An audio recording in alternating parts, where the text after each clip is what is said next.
जय श्री कृष्णा। कैसे हैं आप लोग? फ्रेंड्स, आज की चर्चा जो होने जा रही है काफ़ी महत्वपूर्ण होने जा रही है। आज हम चर्चा करने जा रहे हैं ऐसे ग्रह के बारे में जो आपके लिए बहुत ही योग कारक है और योग कारक होने के साथ अतुलित बलधामा यानी कि मंगलदेव महाराज अतुलित बल का कारक भी है। योग कारक होने के साथ साथ आपके शरीर में जो भी आपकी ऊर्जा उत्पन्न होती है, जो उत्साह उत्पन्न होता है, उसके कारक ग्रह माने जाते हैं। ये अपना बहुत बड़ा परिवर्तन करने जा रहे हैं। ये अपना नक्षत्र परिवर्तन करने जा रहे हैं। और जैसा कि हम सभी को विदित है कि जब भी कोई ग्रह नक्षत्र परिवर्तन करता है, ये एक बहुत बड़ा गोचरीय परिवर्तन होता है प्रभाव करने के लिए पूरे चराचर जगत को। तो देखिए, बहुत ही महत्वपूर्ण इस समय पर मंगल की स्थिति है, क्योंकि एक तो मंगल वक्र ग्रह के साथ बैठे हुए हैं, दूसरे भाग्य भाव से गोचर कर रहे हैं और गुरु की पंचम दृष्टि से दृष्ट हैं। देखिए, मंगल के बल को जब गुरु की सकारात्मकता मिल जाती है तो वह बहुत ही उत्तम माना जाता है। और देखिए, भाग्य भाव पर गुरु की दृष्टि जाना या गुरु का होना, ये अपने आप में ही एक बहुत ही प्रबल एक सकारात्मकता को उत्पन्न करता है, जो आपके जीवन के हर क्षेत्र से संबंधित आपके जीवन में वृद्धि विस्तार देने का कार्य करता है। मंगल जो कि देखिए, बल पराक्रम साहस ऊर्जा उत्साह, मानव शरीर में बहने वाले रक्त, युद्ध, वेपन, गुस्सा, क्रोध, अहंकार, ईगो, धीर वीर गंभीर, भूमि भवन वाहन बहन बुआ बेटी के कारक ग्रह माने जाते हैं, वही इस समय पर अपना नक्षत्र परिवर्तन करने जा रहे हैं। जैसा कि हम सभी लोग जानते हैं कि जब भी कोई ग्रह अपना नक्षत्र परिवर्तन या राशि परिवर्तन करता है, यह उसके लिए एक बहुत बड़ी एक विशेष कहते हैं कि मतलब क्षण होता है, जो उसके समग्र व्यक्तित्व को, अब व्यक्तित्व कह सकते हैं, क्योंकि ये उसके स्वभाव को परिवर्तित करता है। तो इस समय मंगल का स्वभाव किस तरीके से आपके लिए प्रभावशाली होने जा रहा है और किस तरीके से आपके लिए विस्तार लेने जा रहा है और कहाँ पर, क्योंकि जब भी कोई ग्रह अपना परिवर्तन करता है, अगर वो चार चीज़ों के लिए अच्छा कर रहा होता है तो कहीं एक जगह पर उसकी नकारात्मकता उत्पन्न होती है। वह नकारात्मकता अगर बहुत ज़्यादा बड़ी होती है तो चार जगह से उत्पन्न लाभ को दबा देती है, जिसकी वजह से आप स्वयं को फिर से बैकफुट पर प्राप्त करने लगते हैं। और आपके लिए जो पिछला समय रहा है मंगल के प्रभाव से काफ़ी ज़्यादा संघर्षपूर्ण रहा है। आपने बहुत प्रयास किया, बहुत आपने हाथ पैर मारे, लेकिन आपको अंत में निराशा ही हाथ लगी। इस समय पर जो ये निराशा आपके पास है, या जो आपके मन में इस समय दबी हुई प्रस्फुटित इच्छाएं हैं, उनके लिए ये मंगल का परिवर्तन किस तरीके से प्रभावी होने जा रहा है, क्योंकि आप चुनौतियों से जूझने में माहिर व्यक्ति हैं।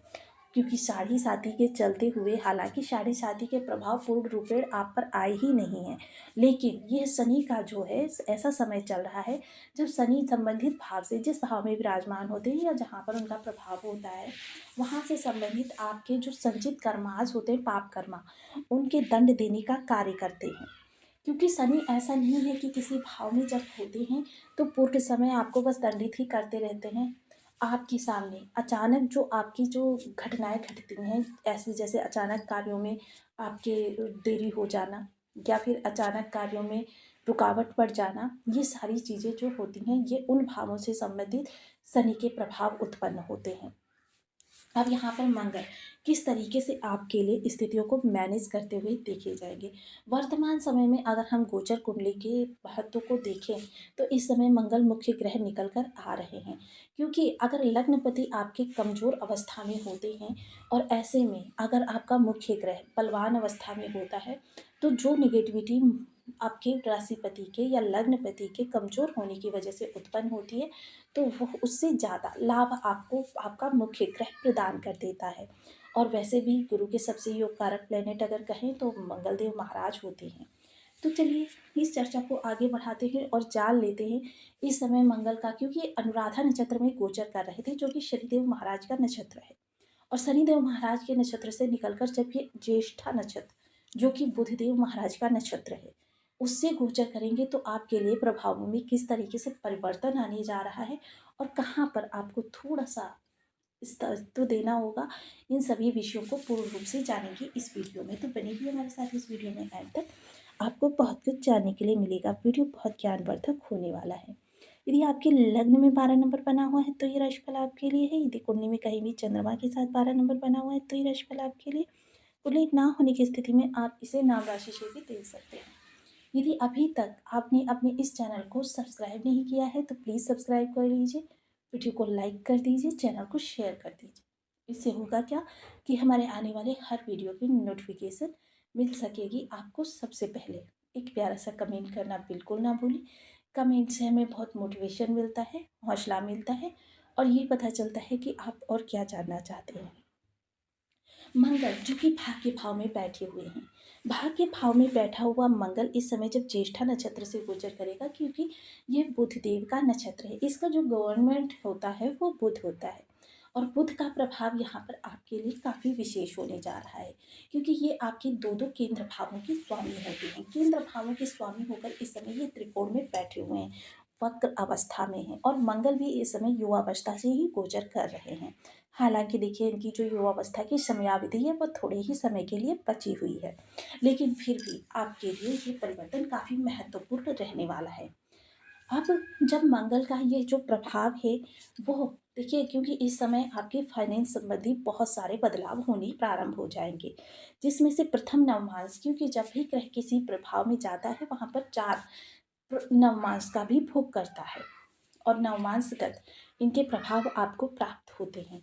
तो सब प्रथम, क्योंकि ये वृश्चिक से लेकर मीन तक फैला हुआ है, और वृश्चिक का हालांकि नवमांस में कोई प्रभाव नहीं होता, लेकिन इसका दायरा जो होता है वो वृश्चिक से प्रारंभ होता है।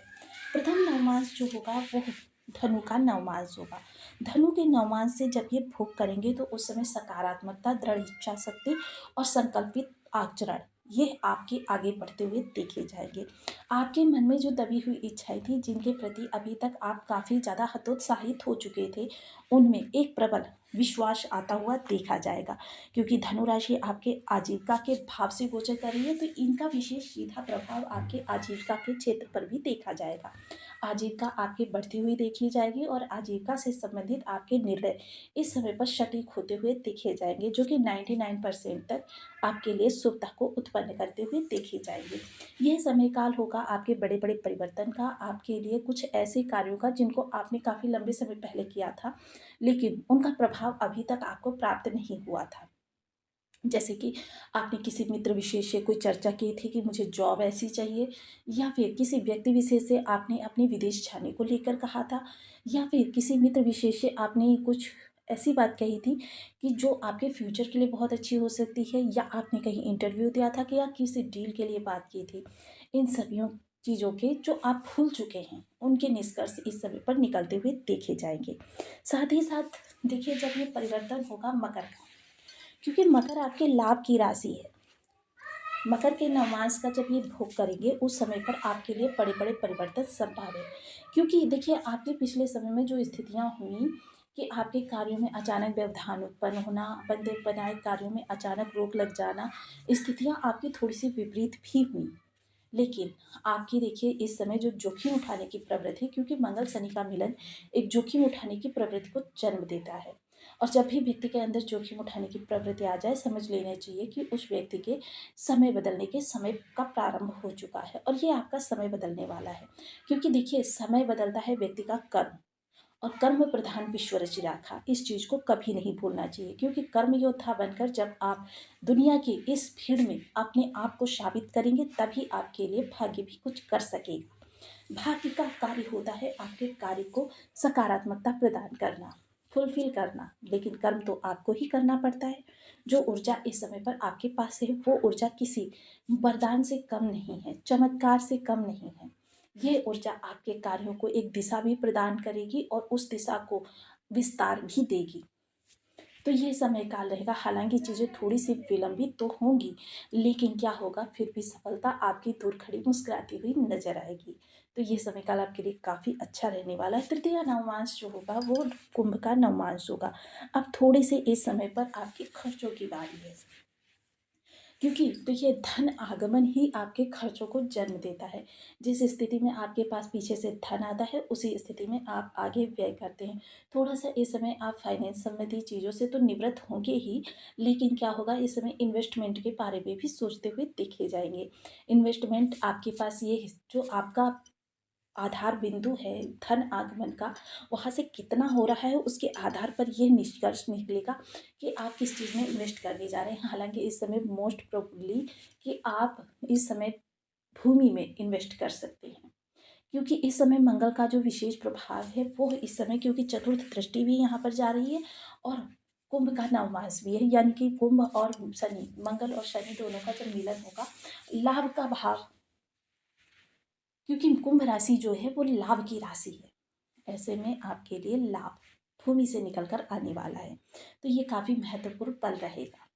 वहीं अगर चतुर्थ नवमास की बात करें, फिर से आपके गुरु की सकारात्मकता आपको व्यापने वाली है, क्योंकि आपकी मोस्ट जो परेशानियां थीं, जो आपको बहुत ज़्यादा आहत कर रही थी, आपको बहुत ज़्यादा परेशान कर रही थी, ऐसी परेशानियों से अब निवृत्ति का समय हो चुका है। उन परेशानियों की समाप्ति हो चुकी है और आपकी जीवन की गाड़ी जो है अब धीरे धीरे बिल्कुल स्मूथली स्पीड पकड़ने वाली है।